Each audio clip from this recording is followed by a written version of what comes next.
"You are not a hero, old man. You are a mistake," muttered the man like a snake's hiss.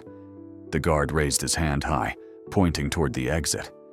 The hot midday air in the cramped hall of the State Savings Bank branch hung motionless, as if afraid to stir.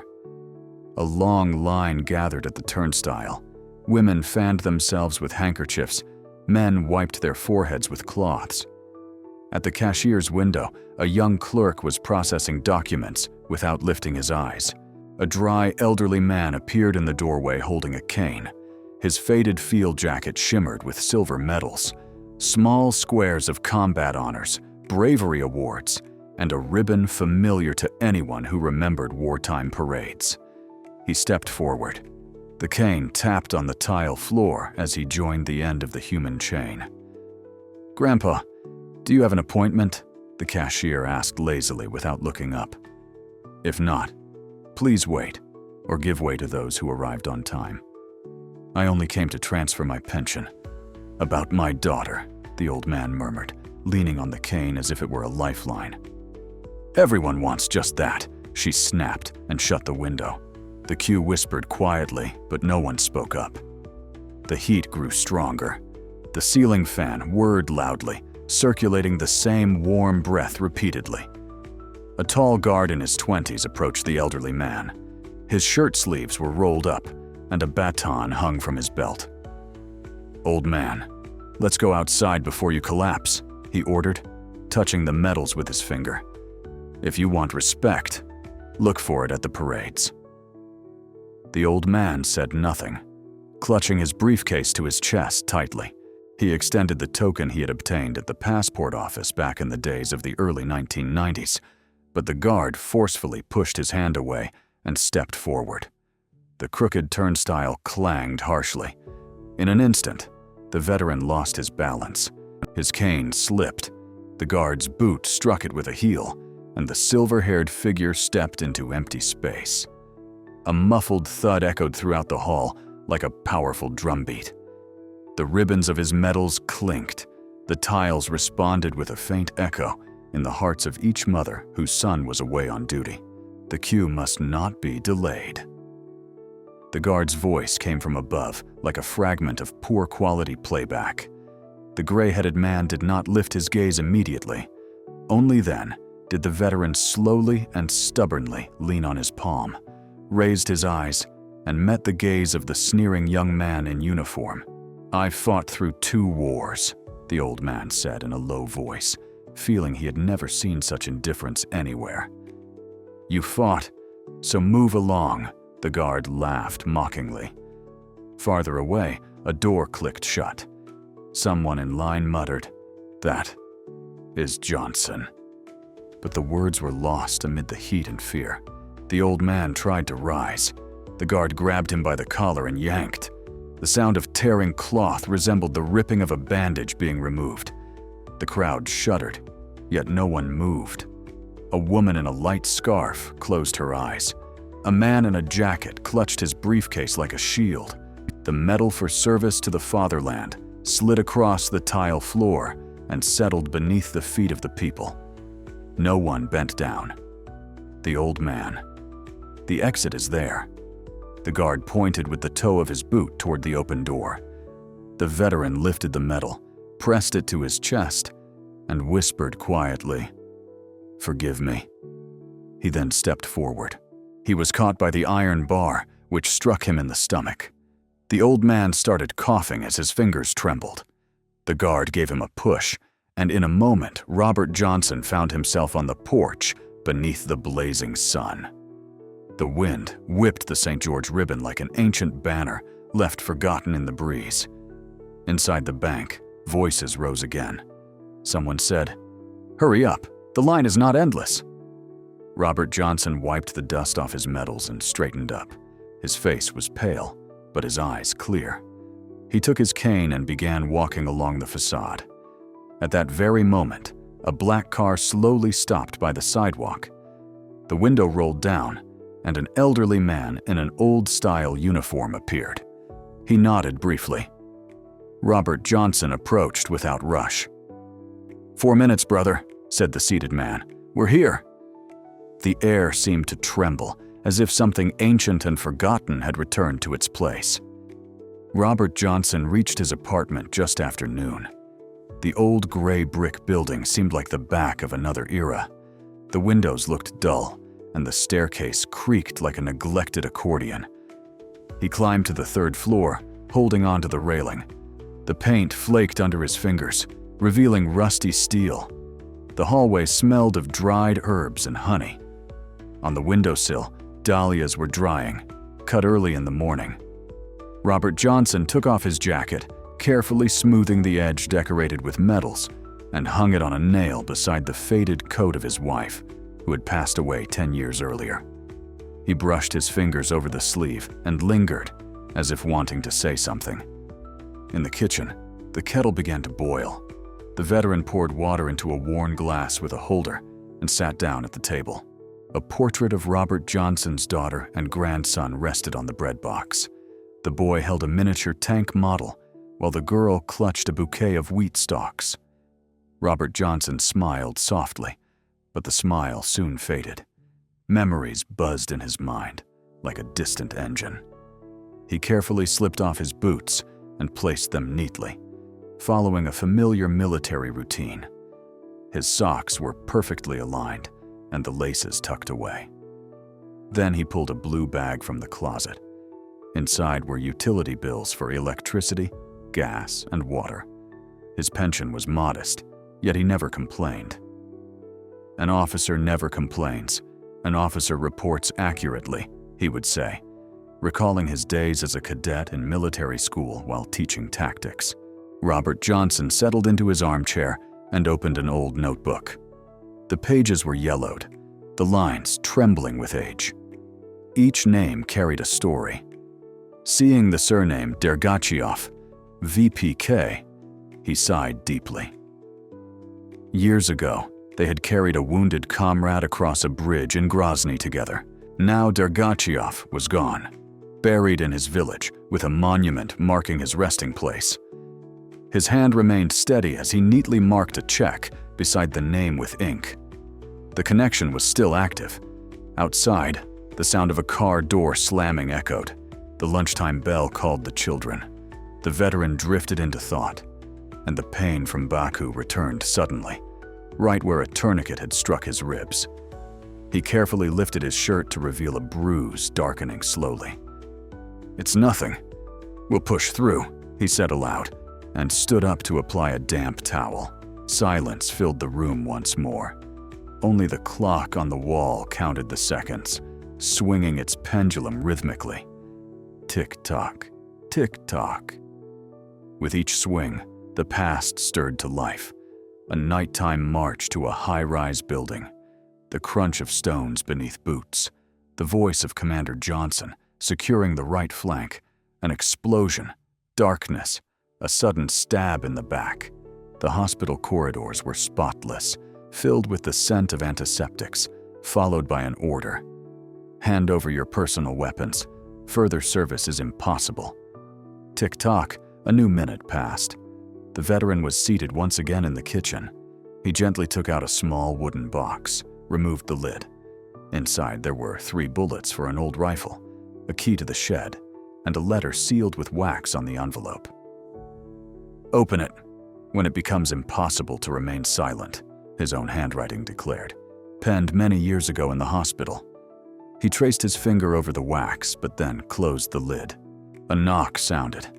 Someone knocked twice at the door, as is customary in the army. One short, one long. Robert Johnson opened it. Standing on the threshold was a man in camouflage with a guard patch. His face was sunburned, with a scar on his temple. "May I come in, Comrade Lieutenant Colonel?" he asked, removing his cap. "Come in, Misha," the veteran replied. The tea had just brewed. The guest stepped inside and set down his bag. "We know everything," he said quietly. "We know how they threw you to the floor. The guys are already on their way. We will not give orders." Robert raised his hand. "There will be no orders. No bloodshed is necessary. I served so that there would be less war, not more." Mikhail sat opposite him and looked stern. But they crossed the line. "The line is always where a person loses face," the veteran responded. "The important thing is that we do not lose ours." He poured tea into 2 glasses and handed one over. Steam rose like signal lights. "In an hour they will take you to the police," Mikhail said quietly. "The charge is disorderly conduct. We already know. Are you ready?" "I am always ready," replied Robert Johnson. "But I want the guys to act with words rather than fists. Let them show their identification. Let them recall their oath." Michael nodded. "I will deliver the message." They sat silently. Outside the open window, the wind stirred the poplar leaves. Far away in the square, the clock at the town hall was striking the hours. Robert Johnson finished his tea and cleared the glasses. "I will water the geranium." "There is no rain," he remarked. "Allow me," said the visitor, standing up. They went outside into the yard. Along a low fence stood a long flower bed. The soil was dry and firm. The veteran lifted the watering can, but Michael took it away. "Rest, Commander." When the water began to flow, Robert Johnson quietly said, "Thank you, son, for remembering." Above the roof of the house, a swallow flew in an arc as if placing a seal on their conversation. The old clock in the police station hallway was measuring each second, as if they were the footsteps of the watch. Robert Johnson had been brought here by the very same security guard, now accompanied by 2 district officers.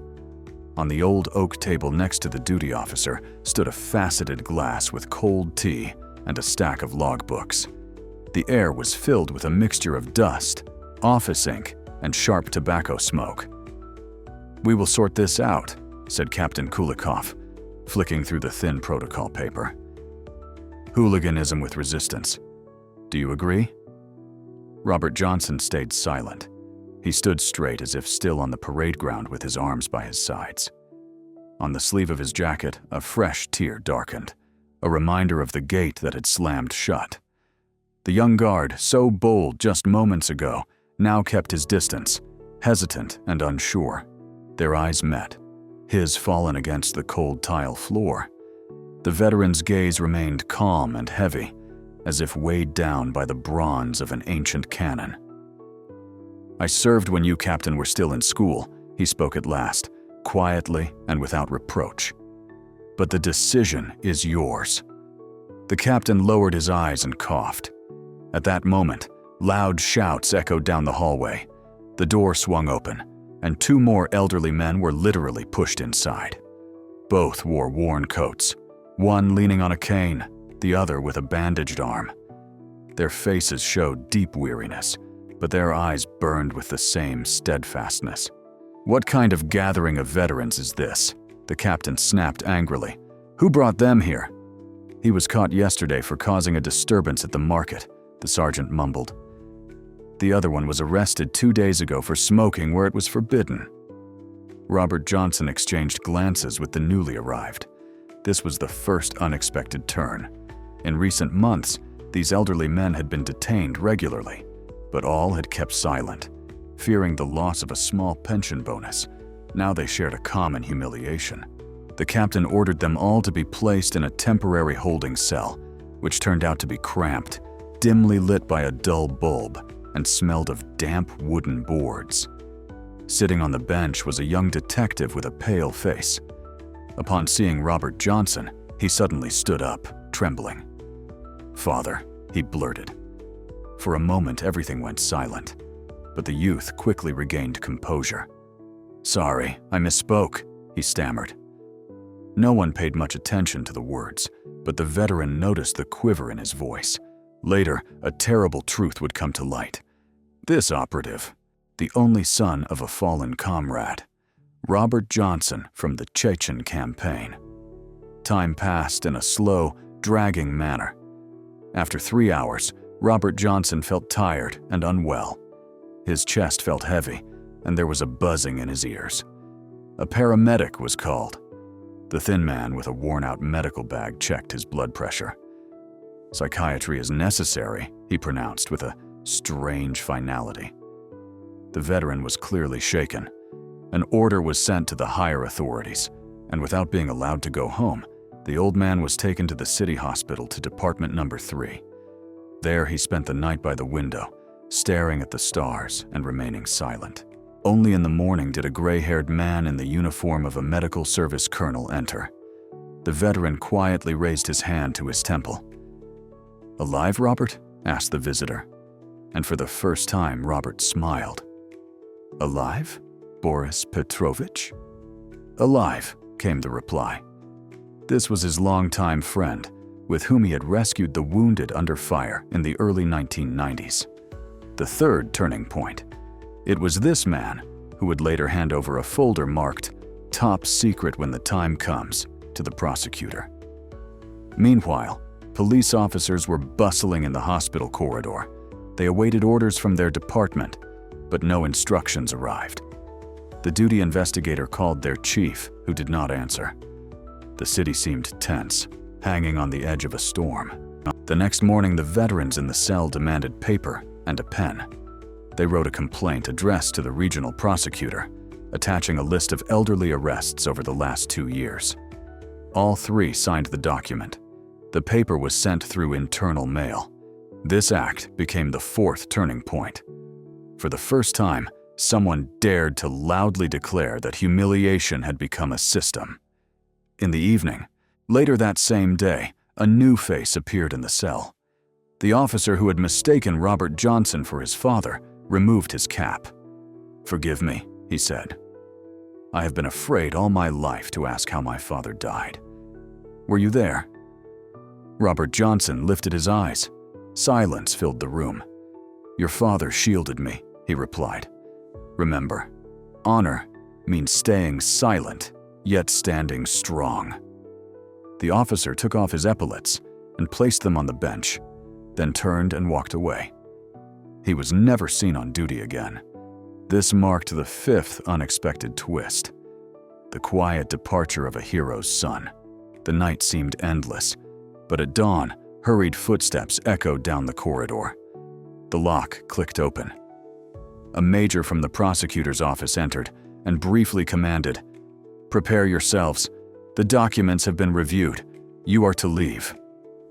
As the veterans packed their modest belongings, the major bowed slightly. "The order comes from above. I do not know the details." Robert Johnson stepped onto the porch, where a familiar sedan awaited, its windows dimmed. He glanced at his watch. Just over 4 minutes and 24 hours had passed since his arrest.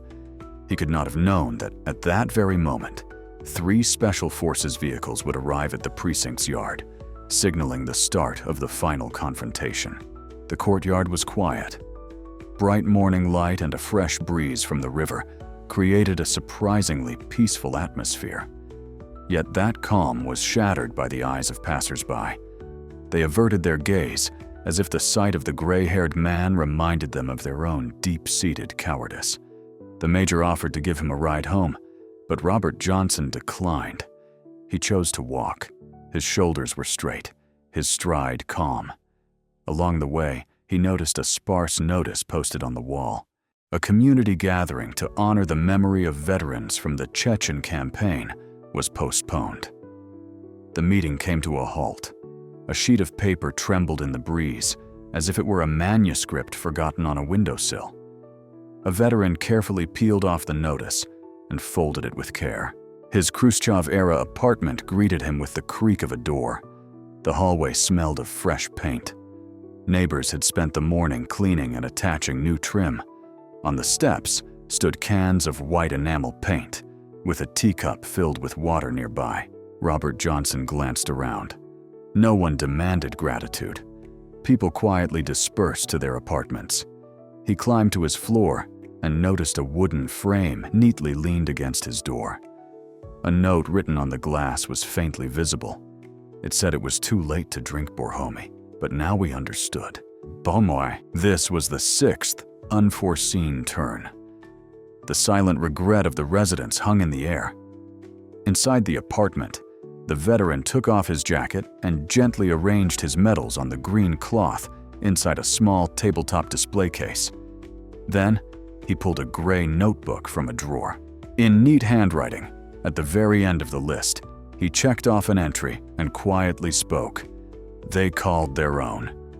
This was the 7th twist, a secret sign for those needed in a time of trouble.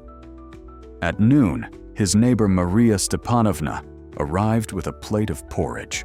She placed it on the table without a word, stroked Robert Johnson's sleeve, and then left. He sat down, sipped some water, but did not eat. He opened an old envelope dated 1996. On the yellowed paper, written in dusty letters, were the words, "If you are reading this, you survived. Do not let them forget us." Johnson traced his finger over the lines, and his eyes became moist. A letter from a fallen comrade.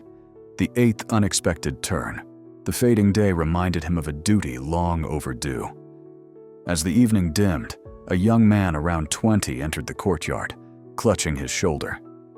It was the very same former detective. He knocked softly. "May I come in?" he asked. Robert Johnson nodded and moved a stool closer. The youth sat on its edge. "I do not want to return to service," he said in a low voice. He had witnessed too much. "Did you know I was close to your father? Tell me about him." The old man spoke of a winter road, of the icy darkness of night, and of the final order. The young man listened quietly without interruption. At last, he rose and placed his hand over his heart. "Thank you." He left, leaving his epaulets on the table. The 9th turn in this story, the son's renunciation of his rank, ended in silence. Night soon settled in. A neighbor, the postman, knocked on the window, delivering the newspaper called The Truth of the Workers, and wished him a good evening. On the last page, a brief note mentioned a toppled monument in a nearby district. A slab of stone had collapsed under its own weight. Johnson pondered this. Memory does not live in stone, but in the act itself. The 10th turn became clear. The veteran would decide against repairing the monument as long as people remembered it without the stone. By midnight, the veteran took out his pocket watch. The convex glass caught the moonlight, and the ticking matched the beat of his heart. He laid down, but sleep would not come. The emptiness of the room felt like a cluster of whispering shadows. Immersed in memories, he suddenly heard dogs barking on the stairwell, then silence, heavy footsteps, and coughs. Someone bowed quietly at the door. An envelope creaked. In the morning, the veteran would find a new document emerged, a secret decree regarding an operation in a remote village that no newspaper dared to mention.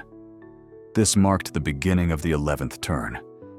Yet Robert Johnson remained unaware of it as the night passed silently. Like a sentry guarding a mausoleum, at dawn, heavy vehicles rumbled along the highway. Their engines hummed with the measured cadence of a solemn poem recited at a formal gathering. They were heading towards the city police station. At that moment, a prosecution major, the very same officer who had freed the veterans, received a brief message over the phone. "Prepare the office in 10 minutes." He glanced at his watch.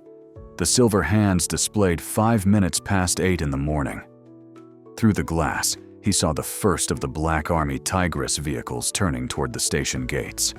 Taking a deep breath, the major buttoned up the top button of his uniform and hurried to greet the uninvited guests. Thus began a series of events destined to end impunity. Just before dawn, the city bells rang out to announce the morning service. The echoes rolled over the rooftops, gathering strength as if rallying the people's determination. On the square near the church, those tired of silence were assembling. Gray-haired men in worn jackets, and women clutching photographs of their sons. Their eyes shared a single thought: enough endurance. This quiet gathering was to become the spark for coming changes. At the station gates, The familiar clank of a chain was heard, followed by the low roar of diesel engines. The duty warrant officer could hardly believe his eyes. 3 matte black armored vehicles without license plates were moving slowly forward. They drove into the courtyard designed to fit a couple of loaves of bread and a lawnmower. The tall sides of the vehicle gleamed like freshly polished steel, as if it had just been painted in some armory. The wheels left heavy marks on the dusty concrete, showing their weight. 2 men in gray uniforms were the first to step out. On their chest pockets, there were no stars or emblems. Their faces were as unreadable as the armored vehicles they came from. One held a tablet, the other carried a turquoise folder embossed with a 2-headed eagle. Behind them appeared a third man, a sturdy gray-haired lieutenant colonel. His cap bore only a thin band of cloth without any badge. The duty officer, clutching his holster, tried to ask for identification, but the lieutenant colonel silently handed over an ID with a red stripe and waited. The warrant officer glanced at it and paled. It was from the Federal Special Department of the Ministry of Defense, marked classified at the highest level for state security. Receipt required upon report submission. The lieutenant colonel spoke just one sentence. Subject Robert Johnson. Where is he? The duty officer swallowed nervously and replied, He was released. By order of the prosecutor's office. Please show the protocol. Within a minute, the station gathered the Special Department Lieutenant Colonel, the Chief of Staff of the Police Major Elizarov, the Prosecutor's Major, the Deputy Head of the Precincts Department, and by chance, the Deputy Mayor for Security. The Lieutenant Colonel spread out reports on the table. 3 humiliations of veterans over recent months, a box of mutilated medals, a copy of Robert Johnson's report on cruelty in Chechnya, once signed by the current Interior Minister. Which one of you was involved? He asked quietly.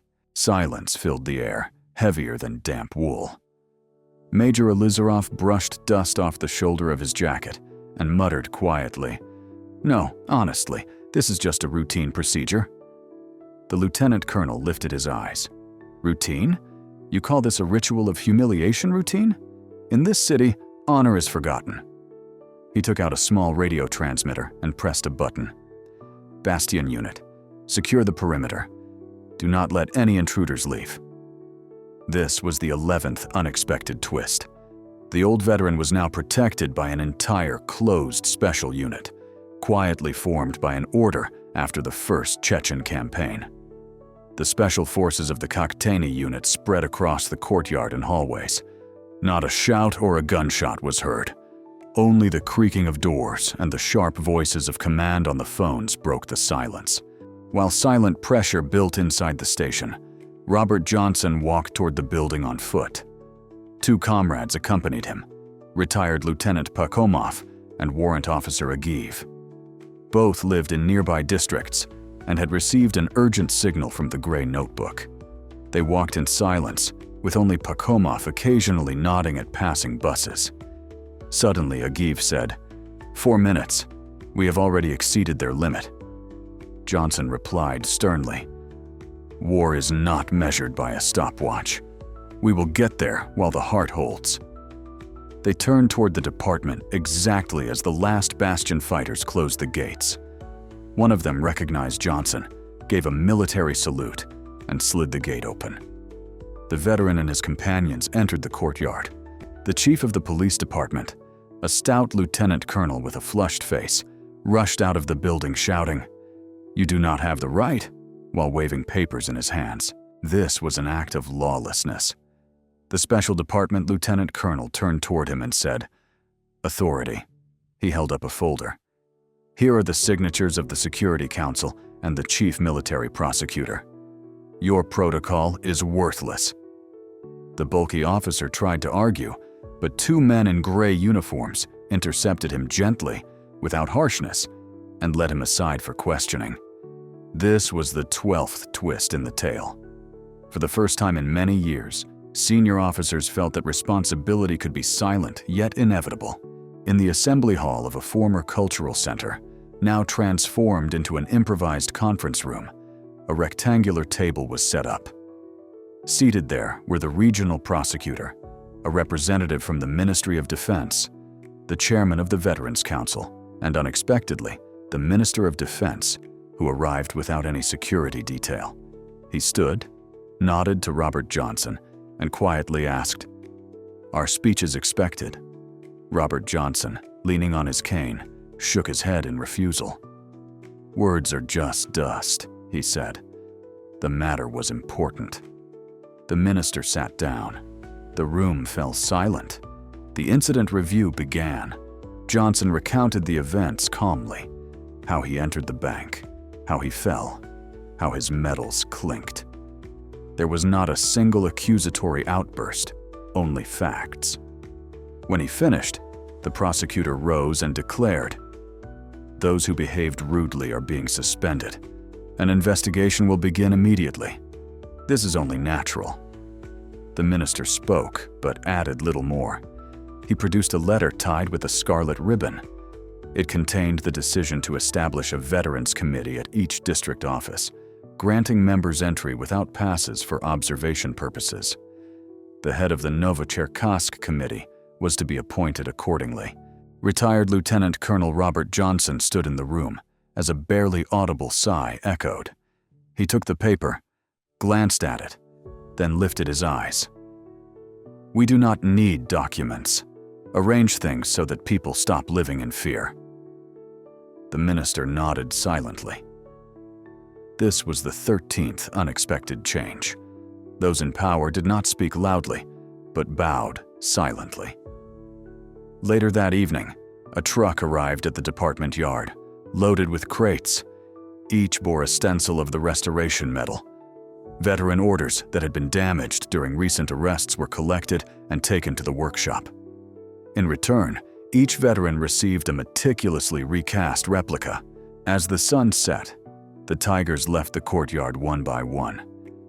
The lieutenant colonel in charge of special affairs passed by a black vehicle, touching the visor gently. He asked, "Will we train the new generation?" Robert Johnson quietly replied, "We will." People began gathering on the building's steps without any orders.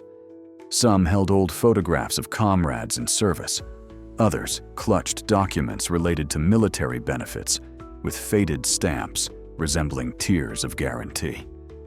No one shouted slogans. Above the crowd hung a quiet determination to stand together while the truth was spoken aloud. By evening, when the heat had eased, an old army truck emerged from a distant alleyway. Dust traces marked its sides beneath the visor. The young driver, sporting a short haircut, stopped the vehicle. Inside the cargo bed lay a folded flag of the Special Forces Regiment, where Robert Johnson once served. The vehicle halted as 3 retired soldiers stepped out, unfolding the banner under the evening light. On the silk, words darkened, honoring those who had been forgotten. "We have not forgotten." People simultaneously removed their headwear.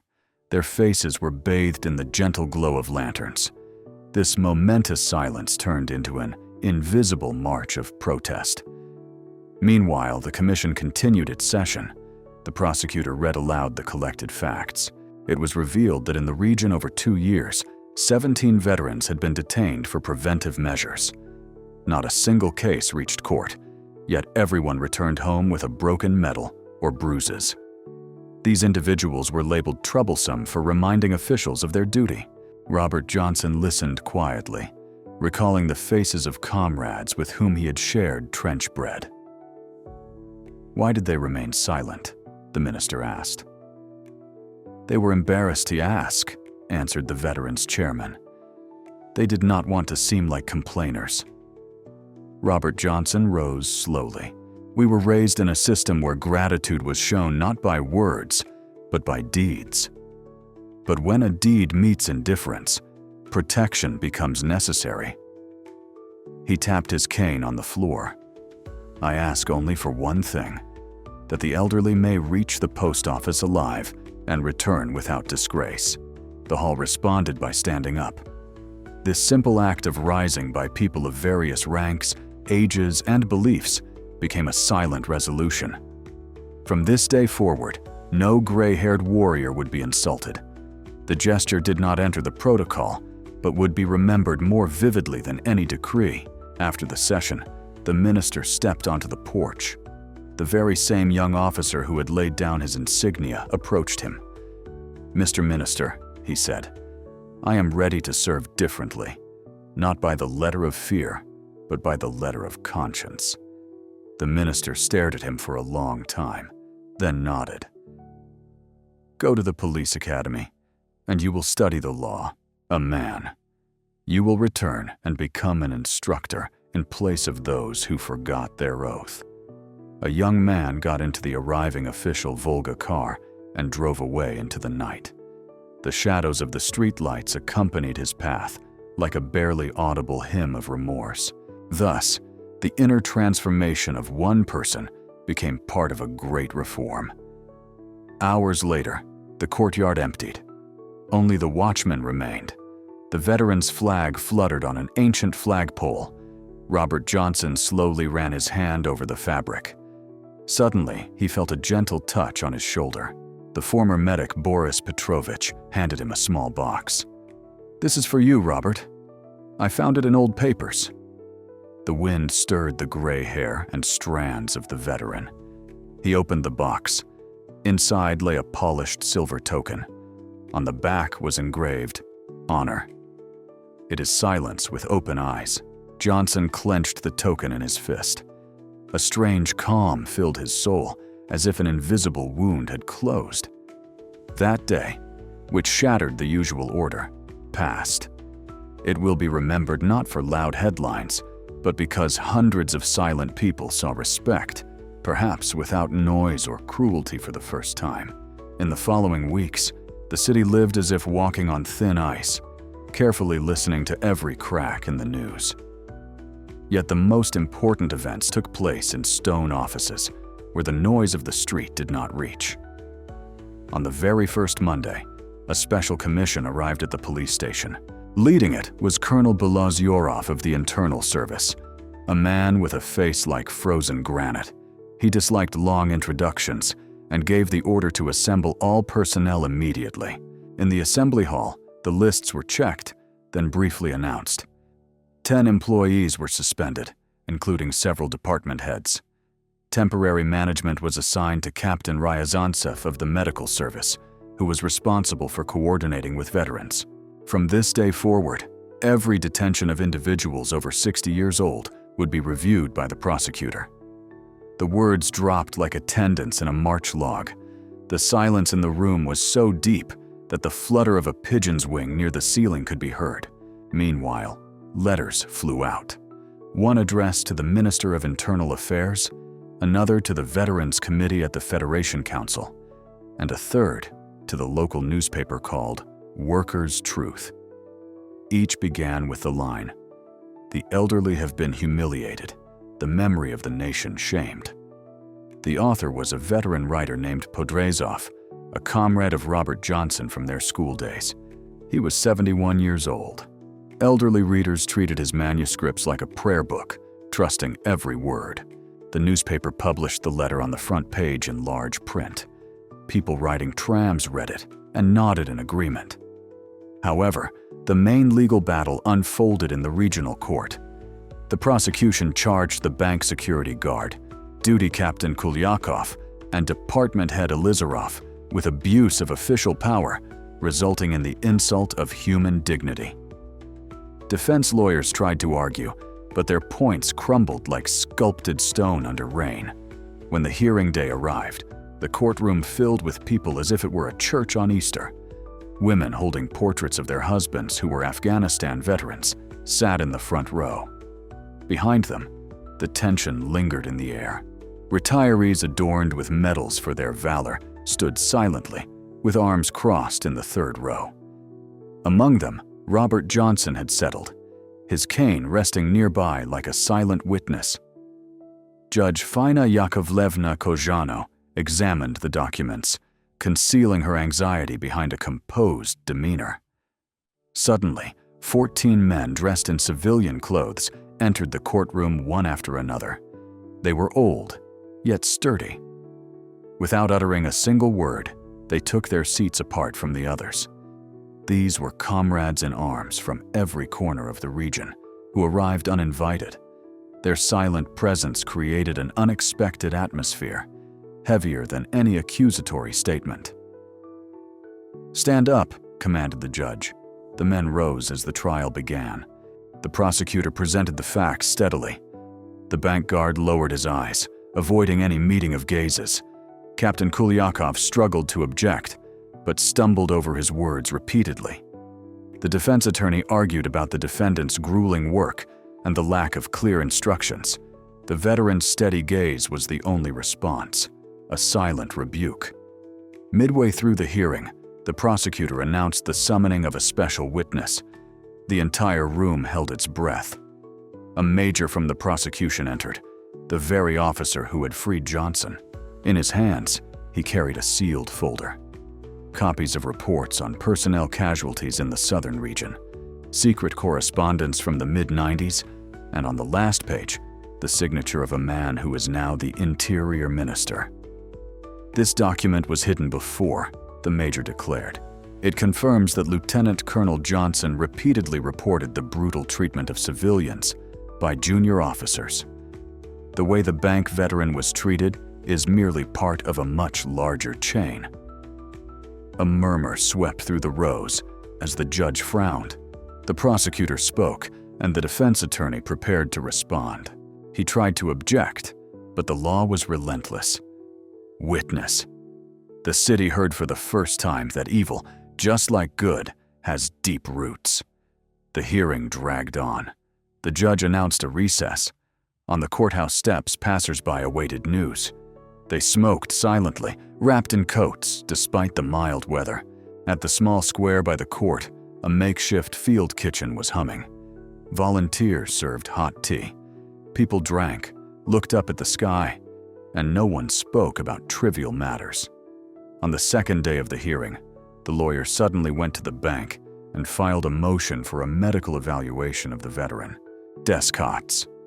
Older people tend to exaggerate. The courtroom stirred. The judge calmed the noise. Then that very colonel doctor, Boris Petrovich, rose. He handed the judge a thin folder containing observations from the psychiatric ward. The conclusion had a brief phrase: mental state stable, signs of post-traumatic disorder compensated, memory intact, tendency for truthful recall of events. The defender turned pale. The judge nodded.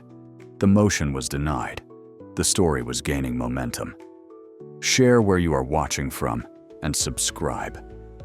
On the third day, the bank security guard unexpectedly asked to speak. Neither the prosecutor nor the defense expected this. The judge allowed it. A young man approached the microphone, glanced at Johnson. "I was sure nothing terrible happened," he said with a trembling voice. "But when I saw his medals on the floor, I realized I had stepped on what keeps me alive. I am not asking for leniency. I ask for a chance to make amends." Those words changed nothing. The 11th turn had been taken, yet the human aspect was added to the process. The verdict was announced on the evening of the 4th day. The court sentenced the department head to 2 years probation, with a ban on holding administrative positions, handed the security officer a year of community service, and gave Captain Kuliakov a sentence of 1 year of restricted freedom. The punishment seemed lenient, but removing a government official from power was the most significant blow. When the verdict was read, the judge removed her glasses and addressed the courtroom. "The law is neither a club nor a shield. It is the conscience written down. Those who forget this find themselves on trial." Her words would make tomorrow's newspaper, yet no reporter would search for dramatic expressions. Instead, they would describe the silence that filled the hall. The next day, the Minister of Culture arrived in town, officially to inspect renovation work, but actually to see the fallen monument dedicated to the fallen soldiers. The monument stood on a hill, surrounded by centuries-old lindens. The massive stone stele had cracked and collapsed, lying there covering the marble wreath. Robert Johnson had come with the minister. Officials whispered about rumors and the possibility of restoring the monument before Memorial Day. However, the veteran raised his hand and said, "There is no need for stone. Leave it in the grass. Let children witness that memory fades when supported not by hearts, but by granite. It is better to plant rows of young saplings. Their roots will hold the ground." The minister smiled cautiously and asked about the ceremonial speeches. A gentle breeze. The tree endures for many years. Robert Johnson bent down, picked up a chip from the stele, and said, "I will keep this chip. I have had enough." The proposal was accepted unanimously. Soon, 20 oak saplings will be planted where the monument once stood. Newspapers will announce, "Memory Park replaces the stele." People will come and bring seedlings. Life in Robert Johnson's house moved forward in a new way. The entrance gleamed with fresh paint. Someone replaced the mailboxes.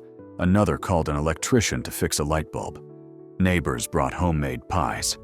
No one spoke loudly or made grand declarations. Teenagers from the neighboring building offered to repaint a bench. The house changed on its own, without any orders.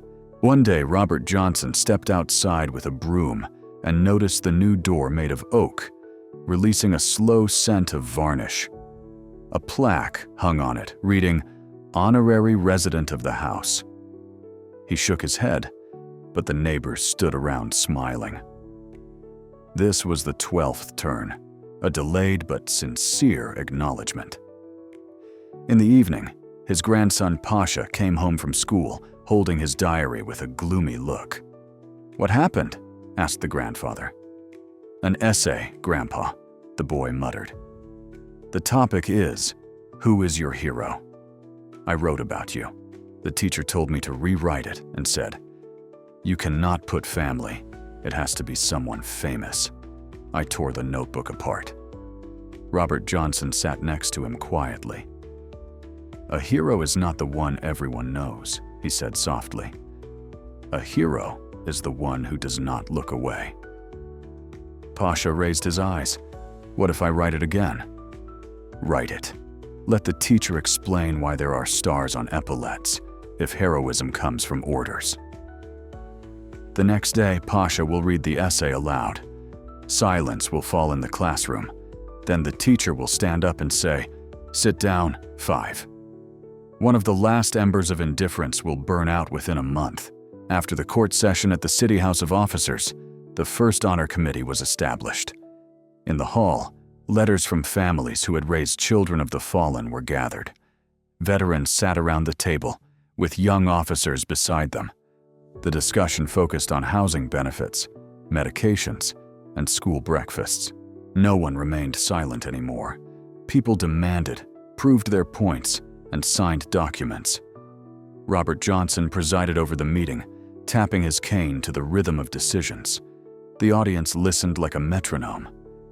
During a pause, the Minister of Defense, the very one who had previously stood up without a word, approached him. "I have been thinking about your words. Soon, we will introduce amendments. Insulting a veteran will become a criminal offense." Johnson replied, "A law and kindness, for example, stronger than the law." The minister smiled and said, "Then we will set an example." He gave instructions to include a lesson called History of Courage in military academies, where the readers would be soldiers from older generations. This marked the beginning of progress, not only in action, but in remembrance. By the end of the year, the regional prosecutor closed 8 minor hooliganism cases that had been opened against veterans. Each person received a letter of apology. Several young lieutenants involved in the detentions voluntarily applied to study at the law academy. The city laid down its quiet apology amid stone silence. One evening, Johnson sat by the window, sorting through photographs. On one, a ray of sunshine fell upon a squad of battle comrades, laughing in a moment of calm. There was a knock at the door. The very same former bank security guard entered carrying a tiny box. "I have worked 180 hours at the Veterans Hospital," he said quietly. "I want to return what was broken." He opened the drawer. Inside lay a restored medal for service to the homeland. The veteran picked it up and gazed at it for a long time. "I do not hold grudges," he said.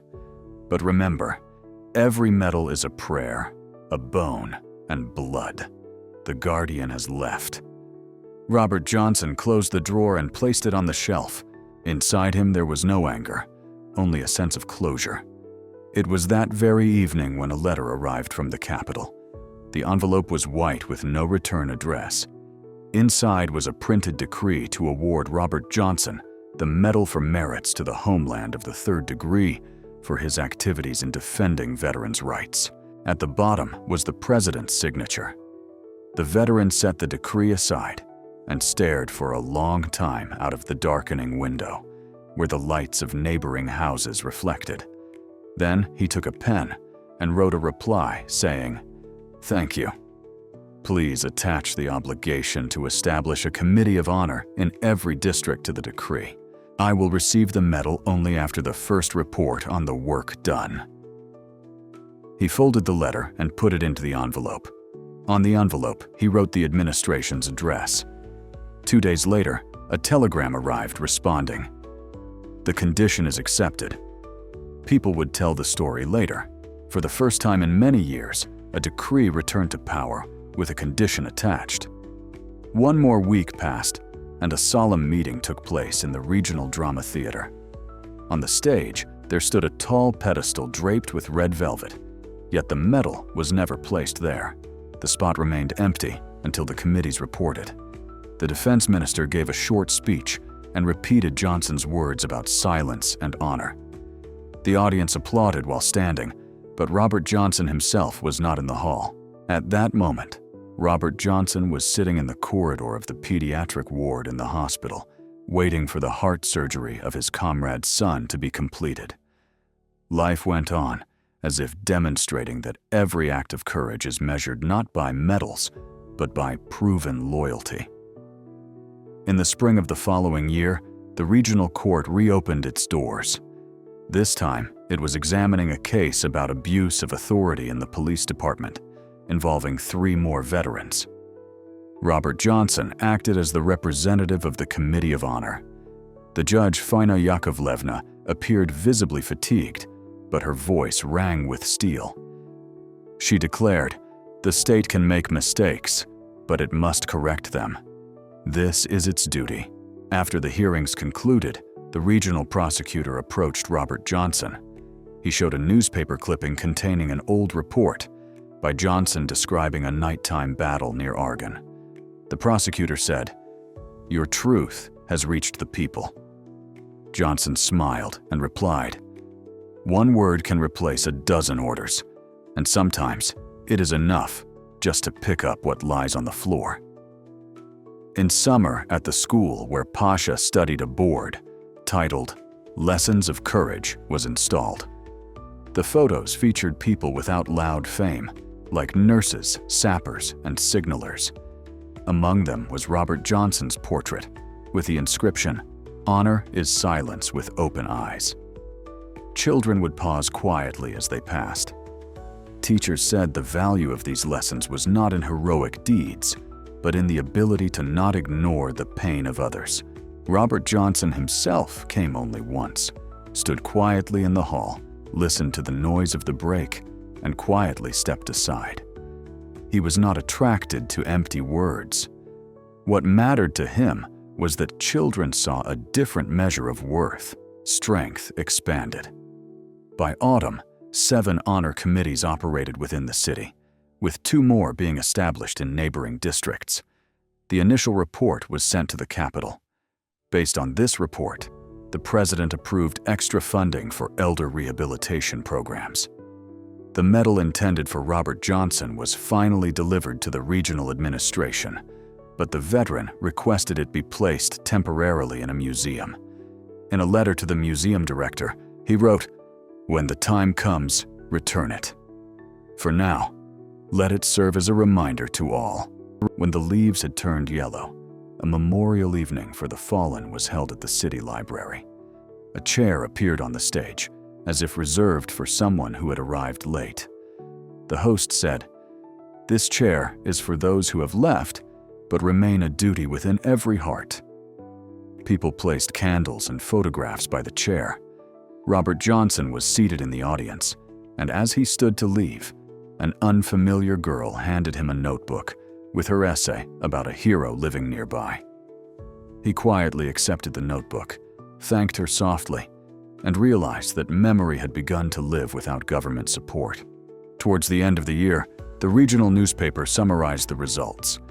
The first line of the report featured the most read article, the story of an old veteran humiliated in a bank who restored the dignity of his generation. Below were numbers. How many veterans received free treatment?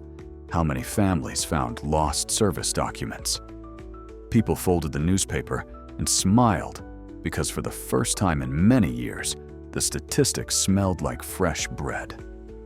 Throughout all this, Robert Johnson continued living in his modest apartment. Each morning, he watered the dahlias and helped neighbors with repairs. Occasionally, he also offered history tips to schoolchildren. A silver token engraved with the word "purity" rested at his bedside, reminding him, "The hardest thing is not to say something unnecessary when words are not needed." The day arrived when the regional center announced the final verdict in cases involving unjust detentions of veterans. The courthouse, once appearing dull and unwelcoming, had been cleaned until it gleamed like a ship ready to launch. At the entrance, security checked documents, but gave veterans a respectful nod, a silent gesture of honor. Robert Johnson did not come alone. He was accompanied by 12 former comrades in arms, still silent and reserved. Each held a small flag representing their unit, sky blue, green, crimson. Inside the hall, they took their places according to an order only they understood, as if forming a guard shift. The benches creaked quietly, but no one complained. A mysterious calm filled the room, like the atmosphere in a temple just before a rite of absolution. Judge Kozina opened the session. Before her lay a sizable stack of documents. Removing her glasses, she looked toward the audience. "Citizens, today we conclude the examination of a series of offenses committed against those who saved this land from enemy fire. Please keep this in mind as you hear the decision." With these words, she declared a recess and withdrew to the deliberation room. The break lasted just long enough for everyone to catch their breath. Upon the judge's return, a hush fell over the hall, as someone swallowed nervously, afraid to break the silence. The court declared, she began, recognizing the actions of the head of the Regional Internal Affairs Department and his subordinates as violations of the article regarding equal treatment of citizens under the law. A formal reprimand was issued to the regional leader, along with an order for a 1-month internal investigation of all law enforcement agencies. Next came a list of penalties, but the audience no longer paid attention to the dates or durations. They focused on the judge's face, which showed a mix of exhaustion and quiet pride. When she finished, she laid down the papers, sighed deeply, and added, "But no decree will restore what you lost, citizens, when you walked past the person lying on the tiled floor. Only you can mend this. The law gives you the right. Conscience gives you the duty." The hall stood up. Some applauded. Yet the veterans remained seated. Each one quietly lowered their flag onto their lap and bowed their head. No one announced a moment of silence. It emerged naturally, like a candle lighting up the darkness. After the session, people left slowly in groups. At the gate stood a school delegation, students with their teachers. They were invited to a civics lesson. One boy held out a rough cardboard badge with a drawing of a laurel branch and said, "Grandfather, please take this." We were making crafts about heroes. Robert Johnson took the badge and smiled. Heroic deeds are crafts, but memory begins with something small.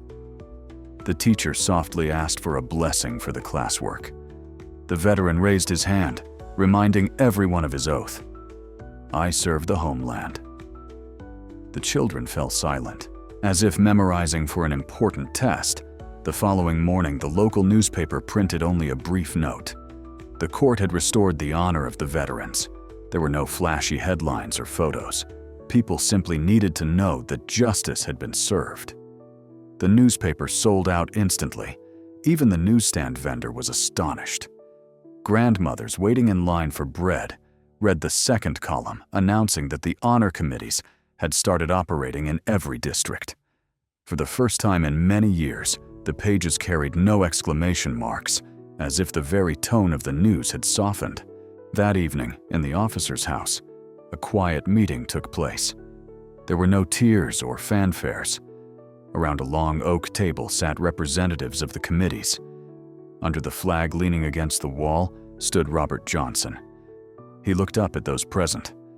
Someone asked, "Have we reached the finish line?"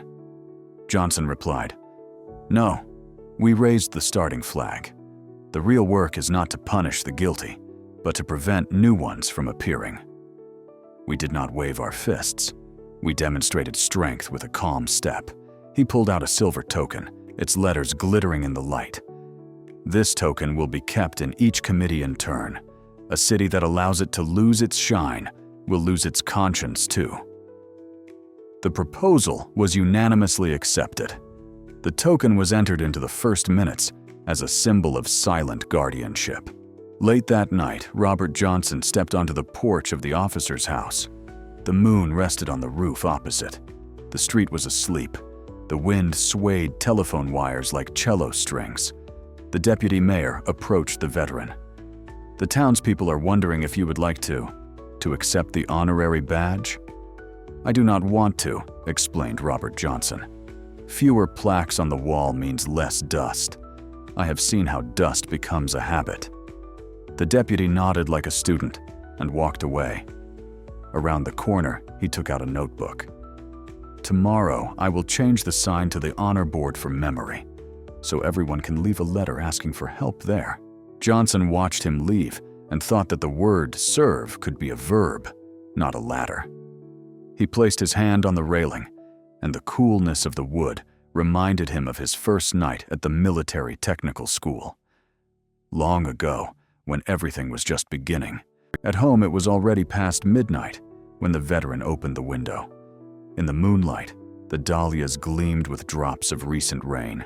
He sat on a stool and took out an old metal box from the drawer, the one where the letter with a personal classification was kept. Stop. Spagali Adam himself opened it and took out the sheet. "Do not let them forget us," the line read. Robert Johnson looked at the letters, then turned over the worn cardboard child's tag on the table, as if trying it on together. Then he took a pencil and added one more line under the letter. They remembered. The paper fluttered, and the wind outside the window quieted, as if it was listening. Memory fulfilled its promise. Morning brought the ringing of the nearby church bells. Their slow toll echoed through the streets, gathering people for service. Johnson stepped into the yard. A neighbor's girl, seeing him, took off her hat though it was chilly. Grandfathers by the entrance stood up. Someone said hello. In his pocket, the veteran felt the small child's tag. He raised his eyes.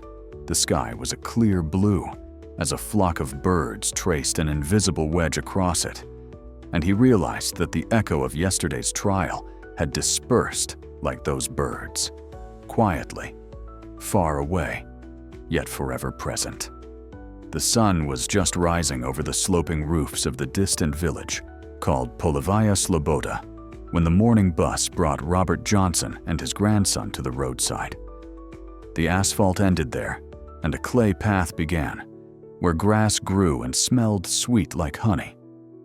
On a hill stood an old wooden church with a peeling bell tower. Apparently, No one had rung the bell for a very long time. Pasha carried a heavy backpack filled with textbooks. Robert held a cane.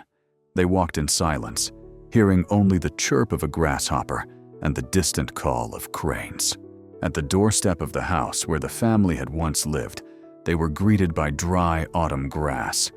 The front steps were crooked, yet Robert smiled. "We will replace the board, and it will look as good as new." In the garden, with ancient apple trees, the veteran found a bench and sat down, removing his cap. Pasha settled beside him and asked, "Grandpa, why did we come here?" Robert replied, "To understand why life goes on. In the city, we said many things, but here we will be silent. Yet silence too can teach." He took a folding knife from his pocket and carefully cut off a dry branch from the apple tree. "What about people?" Pasha asked. "The same way. You prune the dry so the living may bear fruit." The sun climbed higher. An elderly neighbor, Avdotia Fedotovna, approached carrying a loaf of bread and a jar of honey. "We heard about the deed you accomplished in the city," she said, placing the bread on the bench. "Our children are proud." The veteran bowed deeply. I merely reminded him. He reached into a small cloth pouch and took out a bundle. "Wheat grains," he said. "Plant them," he requested. "Let the bread be our own, without any paper or stamps." Nearby, my mother nodded and wiped away a tear. Around noon, the children returned from school amid the dusty noise. Pasha pulled out a photo of his grandfather and showed it to his classmates. The children listened quietly, without questions.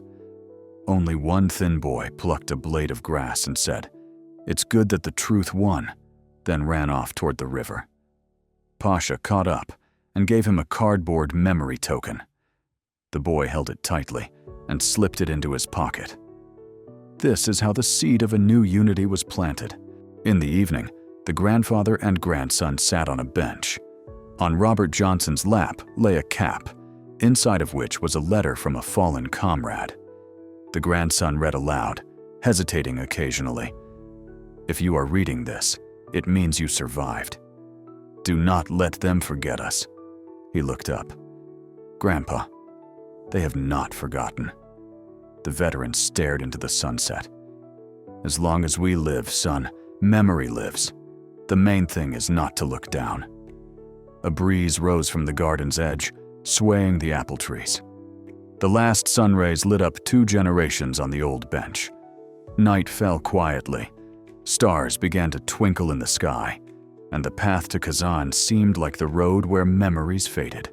The veteran brought a kerosene lamp into the hut, lit the wick, and a golden circle of light spread over the chipped table. Pasha took out his composition notebook and hesitated. "Grandpa, may I write the chronicle of our village here?" he asked, "so the city would know where honor begins." "Right," Robert Johnson nodded. "Just remember that chronicle is truth, and truth is not decoration." The boy leaned over the pages, seated by the window. He noticed a small light flickering on the opposite side of the street. That meant Avdotia Fedotovna was saying her evening prayer. He also saw the neighbor, Pastuk, bringing the cow home late. The world was simple, yet this simplicity demanded protection. A chill crept in through the window. The veteran closed it slightly, thinking about those who remained in the city, about the minister, the judge, and the young man who had abandoned his uniform. They all carried within them a tiny candle that must never be dropped.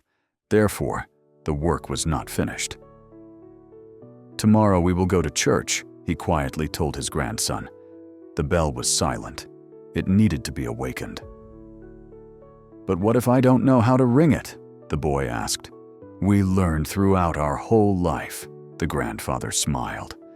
"The main thing is to lift the bell's tongue, and it will find its own voice."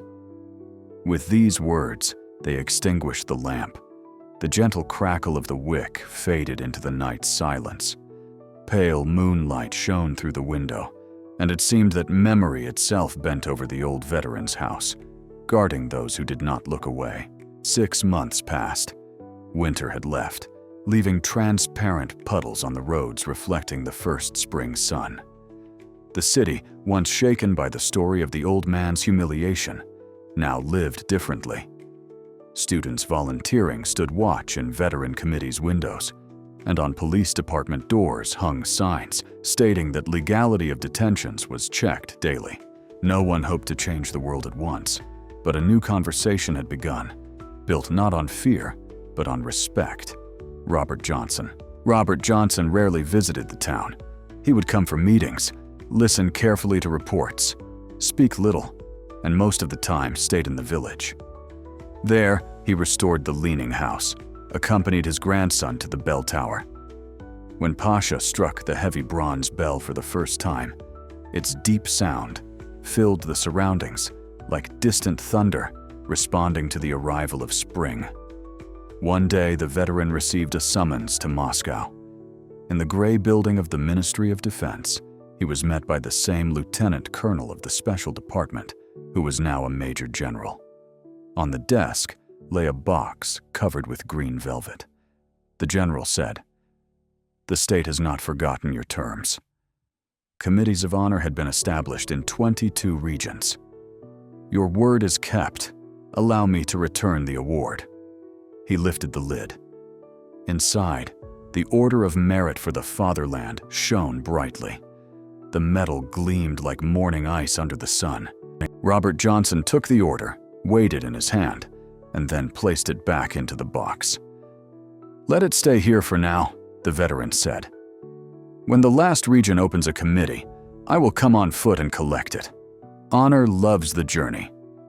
"Then allow me to give you something else," said the Major General, handing over a thin envelope. Inside was an invitation to deliver a lecture at the Ministry of Internal Affairs Academy, where the very young man who had once left the service now taught.